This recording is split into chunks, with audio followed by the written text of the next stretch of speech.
A visit to the haunted house.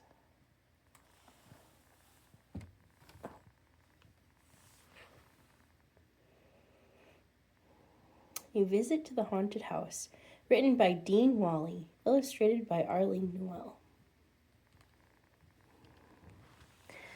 Halfway between a little town called Sassafras and a little town called Lespedeza, on a high hill, was a big old house that was so spooky and scary that everyone said it was haunted. Every night, strange noises came from the halfway house. Noises that sounded like ghostly screams and witches' laughter, and horrible creatures were seen flying in and out of the windows. It's no wonder that people from Sassafras and Lespedeza were afraid to even go near halfway house. One day, Tommy Tribble, who lived in Lespedeza, got a new kite. He called up his friend Stephanie Pepper, who lived in Sassafras, and said, "Let's go fly my kite." "Right," said Stephanie. "I'll meet you at the high hill by the halfway house." But the halfway house is haunted." "Oh, pooh," said Stephanie, who was 6 and as brave as anything. "There's no such thing as ghosts, and that hill is the best place to fly a kite. Besides, we won't go in the house." "Okay," said Tommy, who was almost 6 and very brave too. So they went.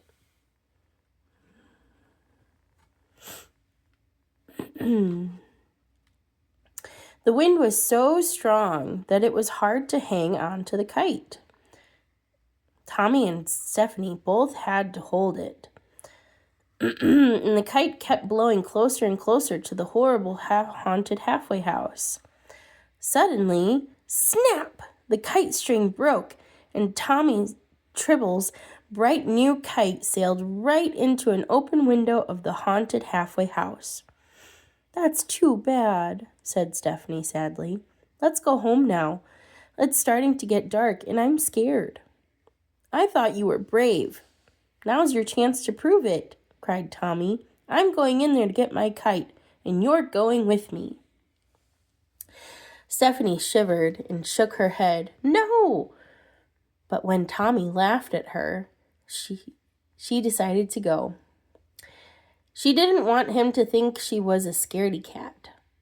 Tommy took Stephanie's hand, and they walked up to the big old front door of Halfway House.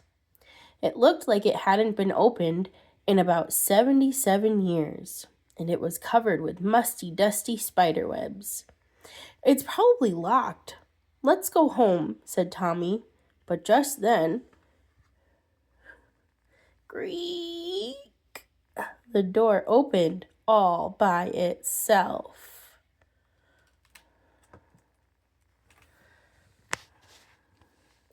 "Let's go," screamed Stephanie. "This place really is haunted."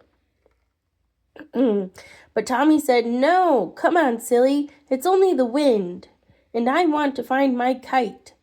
So the two of them held on to each other's hands and crept bravely through the doorway.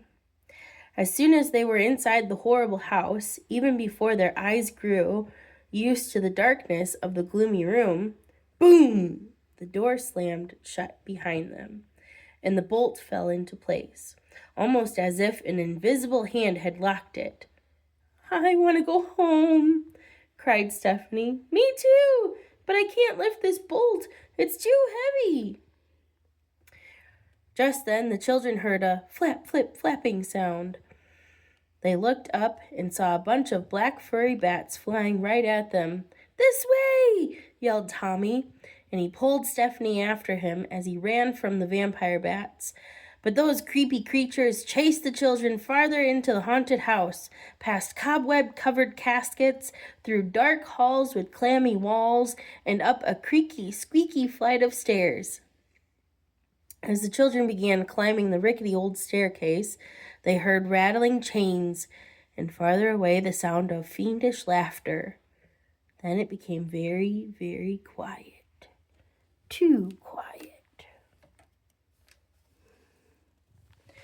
All of a sudden, a panel on the clock on the wall flew open, and out popped a skull. Clackety clatter! It went tumbling down the stairwell. Tommy and Stephanie turned and ran as fast as they could away from the terrible sight. But as they turned a corner in the dark hallway, they ran right into a skeleton without a head. "Where's my head?" the skeleton said. "My bones can't rest without a head." Poor Stephanie, poor Tommy, they were too frightened to say a word, so they ran on, away from the scary skeleton, down the hideous hallway and up another fearful flight of stairs. But at the top of the stairs, they saw a door marked "This Way Out."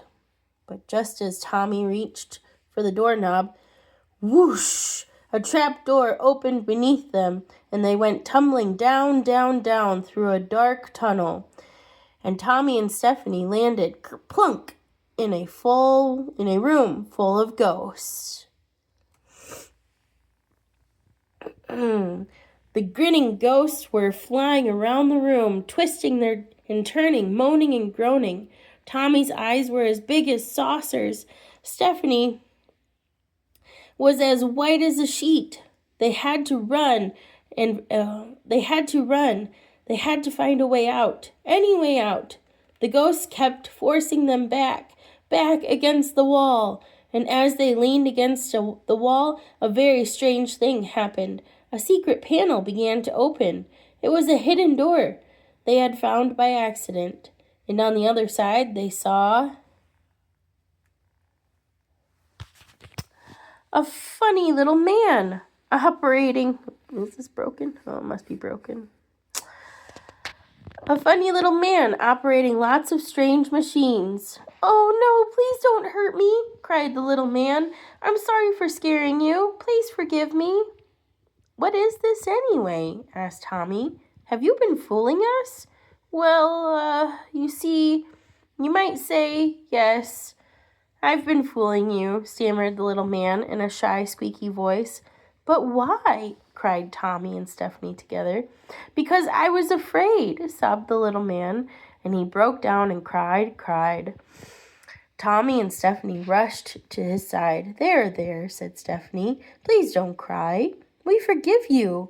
We want to be your friends." "Yes," said Tommy. "We want to help you. Please tell us why you wanted to scare us." "Well, you see, I'm very shy," said the poor little man as he dried his eyes. "My name is Mr. Bashfellow. I'm afraid of people, so I decided to build all these machines to make people think this house is haunted. I have ghost machines, skeleton machines, bat machines, scream machines, just every kind of creepy machine imaginable." Oh, look at that. Let's see. It says spookometer. See. Oh, it doesn't turn very well, does it? There we go. Okay. So it says moans and screams, groans. There's the bats. Door control. What does it say? Ghost images. Activate skeletons. Ooh, coffins. Chains, moans, screams, and groans. "Well, you sure fooled us." Oh, let's see, there's the little man. "Well, you sure fooled us," said Tommy.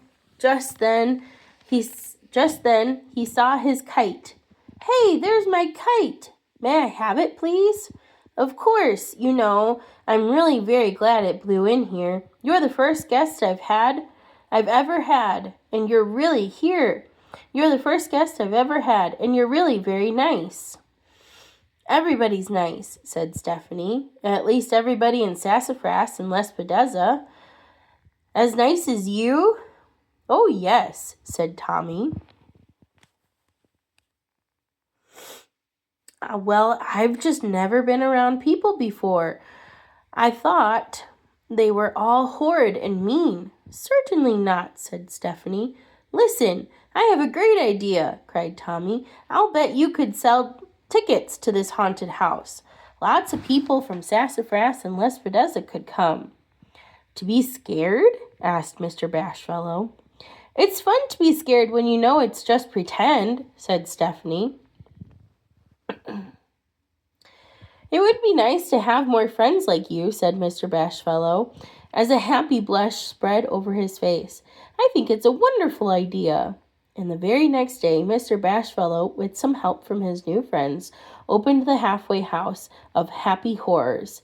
And to this very day, people from Sassafras and Lespedeza and lots of other places think it's a great treat to go there for thrills and chills. Everyone likes Mr. Bashfellow, and he thinks the world of everyone, especially his very best friends, Tommy Tribble and Stephanie Pepper.